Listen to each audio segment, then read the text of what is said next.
Tôi lừa cô ta nó có hai tiền. Bây giờ nhỏ học có lưu xia tôi chỉ một cô lại nó.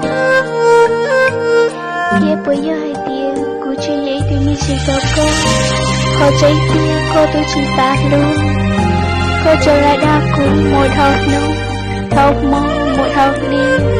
Cô như chỉ lưu bây giờ năm. Bây giờ chỉ lưu họ chỉ khía cho cô. Ê dối chê cô ấy này nhó cho lý ngô. Cô là nhó cho lưu cô mà liều. Cô yi bao tiền cô dây ý thương như chỉ đâu cô. Nếu tôi chỉ mong đi đã chỉ nhớ cho tiền nó đâu cô. Chỉ xa lưu khía cho cô chỉ tôi xía đâu cô. Cô yi bao tiền cô có mong thêm. Nhớ hai tiền mấy nữa nữa. Cô mua lại chê cô ấy xía. Muốn thiệt tôi đi ở có lưu tiếc con cho đầm. Cô yi bao tiền cô cho thác cô nhớ cho tiền nó. Họ trên kia cô yi chỉ lưu. Tôi lưu cô yi hai tiền cô tôi chỉ biết con. Cô yi hai tiền cô tôi chỉ biết con. Ê có thể chỉ xa luôn. Tôi chỉ cô chỉ tôi xía cho cô. Tôi biết có yêu ở tao lên cho cô là cô chỉ tôi xía.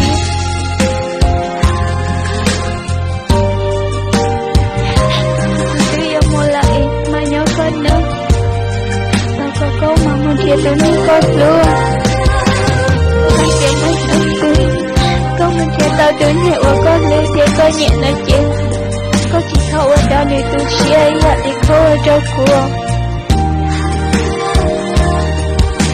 Nếu con muốn tôi tao như lần kia. Chú có lưu xía còn đi lưu nữa nè. Nếu nào cũng như tôi nhẹ cô chỉ xa lưu. Chả mấy nữa thư em. Nếu họ chỉ xa lưu cô thì cô chỉ xa lưu cô. Chỉ là cô không muốn thể gì. Cô yêu quý xía cho con. Tới khi cô yêu chỉ nhớ lấy thương nào. Chả hãy biết cô yêu như có cũng lo lắng. Yêu chỉ nhớ lấy thương.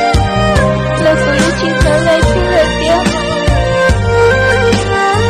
Chả hãy biết cô yêu chỉ phải dạy đâu cô. Em muốn nông em muốn yêu sư lý chỉ muốn là người đã chỉ. Lâu cô chỉ tôi xuyên. Thọ có mỗi có lui nên cỡ rồi rồi. Mà liệu ấy xuyên tôi lưu. Cô yi bao tiền cô cho một thể. Thọ không ở có lưu nên cỡ rồi nó. Nhưng mấy nếu tôi có nào hết tiền. Cô tôi lại nói chuyện. Thọ có không vô lối chơi cô chiên. Thì hai tiền cô chỉ tôi. Còn mãi nó có mong. Giá thật hồi lỗ chỉ chẳng nghĩa chỉ muốn đi ở chi là. Ta chỉ cô yêu ở chẳng vô cô muốn tốt nữa cười. Cô yêu thì cô yêu chỉ vô cô là. Thì cô yêu ở chẳng vô cô. Nếu tôi yêu thì ở xin gia đình nói chuyện. Nhưng trong hai chuyện một lúc cô. Em sẽ cô yêu nhau cho cô một tốt ta cứ tiện lên nó. Khi nào cũng tốt một tôi chỉ áo cô là chỉ tôi xịt. Tôi lưu à lịch tiện chỉ yêu chỉ mua lòng. Yêu chỉ ta xin chỉ xin lòng. Cô yêu tôi này ở cô đổ cho ta xịt. Chỉ yêu chỉ ta xin chỉ lời chỉ mà mua con nữa. Muốn chết tôi muốn có lưu thì cô nhận lời ít.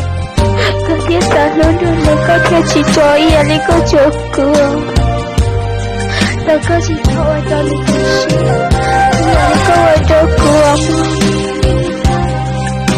Như hai tiếng mấy đứa xí. Có nói hai tiếng. Tiếng mình giờ ta đó là có ta lưu ý cho. Nếu mùa này luôn luôn nhớ. Chỉ yêu lấy thương, chỉ lưu lấy thương. Là chỉ thao có hồ lưu thương. Chỉ có hồ chua thơ mình tiếng. Cô một ta lên nên cho lại nói chuyện cho cô lùi xia. Hai tiếng cô mua luôn nên. Em lưu chỉ lưu cô lụa cô tu xia nói chuyện. chế của yêu ba có tu xía, yên cho có tu xía tiêu.